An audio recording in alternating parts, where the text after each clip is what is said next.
Dahil nakalagay maliwanag Any person who uses under any guise whatsoever, directly or indirectly, public funds shall be guilty of an election offense.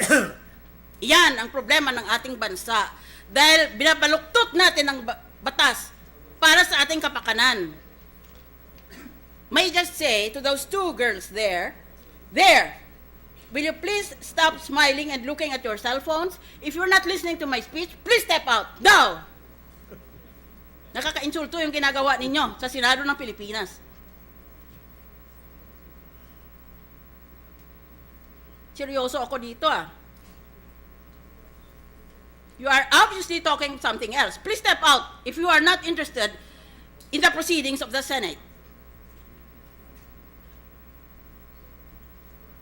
Ads paid by friends constitute indirect bribery.